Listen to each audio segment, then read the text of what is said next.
going to show you how to clean the interior of a self-cleaning oven.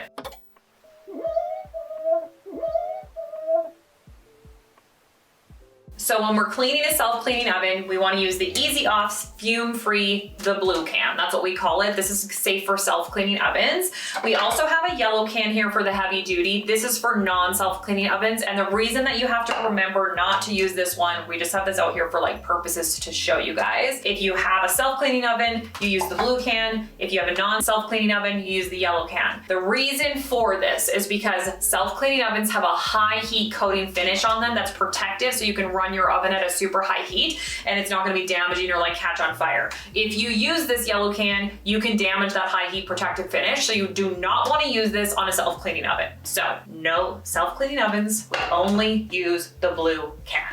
Other products we have are SOS pads that we're gonna scrub the oven with. I also have a steamer that we might use, but the SOS pads are not gonna scratch glass and they're not gonna scratch the interior of your oven. Lots of people ask me about that. It doesn't. And then we also have garbage bags, which we're gonna put down on the floor. I'll show you guys how to do it, because if you get any off spray onto your cupboards or on your floor, this can really eat away the finish of the wood, or even like tile or linoleum. So Dawn power wash, because one thing about the Dawn power wash is if you have this on hand and you have like an immediate spill, once your oven cools down, like after dinner, if you spilled a little bit of lasagna, spray a little bit of this on the bottom and wipe it out. It honestly will clean up very, very quickly. That being said, you can run your self-cleaning oven at least once a month or after any major spill. Lots of people don't like to use their self-cleaning oven function on their self-cleaning oven, or they wait until it gets like really, really bad and then it's too much dirt and baked on crud and you cannot, it's just like a fire hazard. There's too much shit in it and you gotta like get rid of it. And if you're burning it off, it's just scary. Anyways, I know a lot of people don't like to use their self-cleaning function, so this is why we clean the interior of ovens with the blue Easy Off can. Once you get to even this point that we have this oven at, it's too late. We have to clean it with some actual product. If your oven has very bad baked on crud and grease, you don't want to be running the self-cleaning oven because it can be a fire hazard. Also, if you are going to run your self-cleaning function, do not leave it unattended. Make sure you stay in the home, run your fan, open some windows.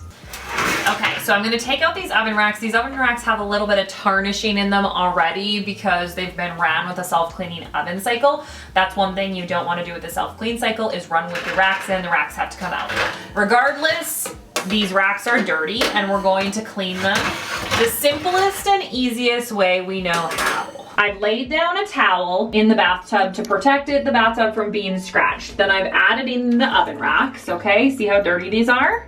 And then I'm going to do some Cascade Platinum Plus. I've already put 2 in there. I'm gonna do 4, and we're just gonna let this soak for like a couple of hours. So I really highly suggest you put the towel down, just use an old towel, or else what you can do is use a Rubbermaid bin. And you can let these soak overnight if you want to. We have like 3 or 4 hours here to get this done today. So hot water, come and check on them. You still might have to scrub them afterwards, but it really, like, it just makes it come off with like butter. I'll prove it to you. So one thing we want to do before we start spraying the oven cleaner is protect the oven floor. So I'm just going to use a garbage bag to put stuff down, because there's a crack here that when we spray, some of the oven cleaner can drip down and damage your flooring. So it's really simple, but make it, you know, put more than one down.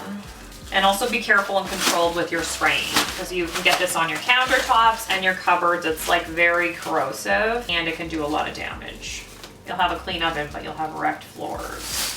An even better way to do this is to painter's tape it down so it can't move. So I think I'm gonna do that since we're being really extra professional today. So now that we have everything fully protected, we're ready to spray the self-cleaning oven. And remember that you have to wear gloves, okay? This stuff is corrosive. It will eat through your skin in like 5 seconds. So just protect your skin at all costs. And now we're gonna spray everything. And it's really time when we get to at this point. We're just gonna spray it and let it sit. And don't be cheap with this stuff. You're gonna need like a couple of cans of it. The thing with the blue can of the self-cleaning oven cleaner is that it's not as strong as the heavy duty yellow stuff. See how controlled my sprays are? That's important, okay? Make sure you spray it until it's completely covered in white, and then now we wait. Even if you look kind of over here, it's already starting to lift. See those brown spots? Right there. But this needs some time, and oven cleaner works in layers. So we might have to scrub it, reapply, wipe, reapply. And now is the time to turn on your fan. Well, you should have turned your fan on before you sprayed it, but we don't want like the noise on our videos, so I'm gonna turn the fan on while it sits and sets.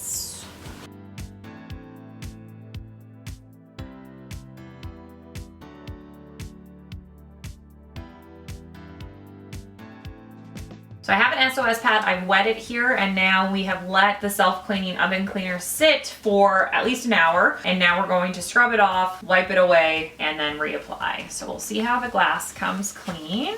Like I said, the SOS pad isn't gonna scratch the glass.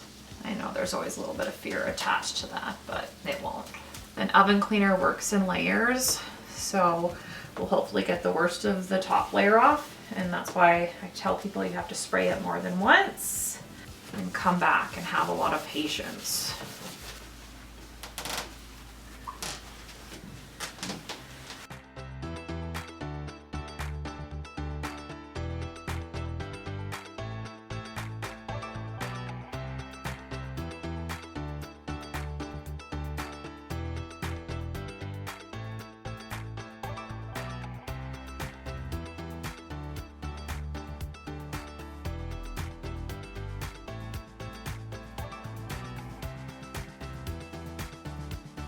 The glass is all clean. I'm gonna move into the interior of the oven, and I'm gonna go to this big old burnt spot here. So see how this heating element is, you know, I can lift it up to get underneath of it. This is a pain in the butt, but it's unfortunately not removable. So we have to do what we can to get to the grind.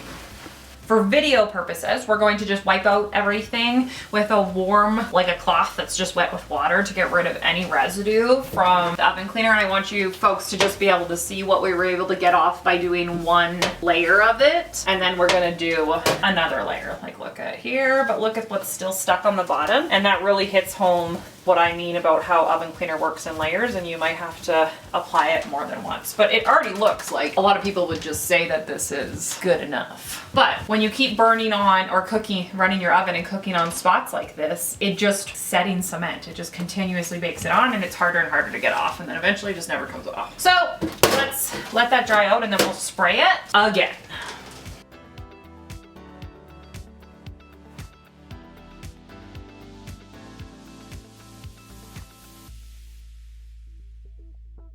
Round 2 of spraying. I don't think I need to coat like the whole entire oven. I think I just need to do the hot spots that are pretty bad. Just like right there. There's actually quite a lot of still bad spots. You can see this can is almost out. Don't get one can, you need definitely 2. It's a good idea to wear a mask when you're using this, just because so you're not breathing it into your lungs. Again, turn on the fan. We're turning on the fan after we spray it because we just don't want the noise for the video, and open your windows. So these have been in here for about 2.5 hours, and the longer you soak them, the easier it's gonna be on you. But look at, I just wanna show, I'm just gonna try with my finger and see how things come off. Like, see? And then here now I have an SOS pad. Wow. But the whole point is that you shouldn't have to like super scrub these too hard, so we're gonna let them soak longer. I just wanted to do a check-in. But again, let them soak overnight if you can. This is round 2 of me scrubbing this oven out. It's been sitting here for like at least another hour, and this should all come off, and I think this will only be, like they'll only have to do it 2 times. Sometimes you have to do it 3 times, but we'll see what happens.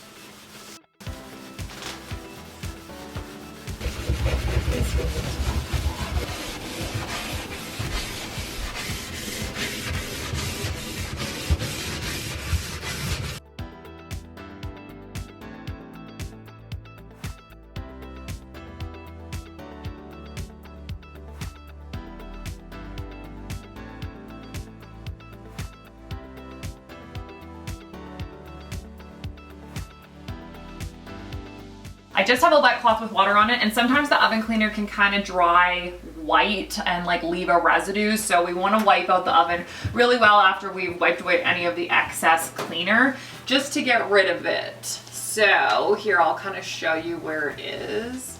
Here's some bad dried on of the residue, and then just wiping it. And sometimes when it dries, it comes back again, so you just might have to do this a couple of times. And it's like nothing to worry about, but eventually it goes away. So sometimes after we've rinsed it all off and wiped it, it can be kind of streaky. You can see that here and on the glass. We just Windex it at the end to make everything extra shiny and make it look brand new again.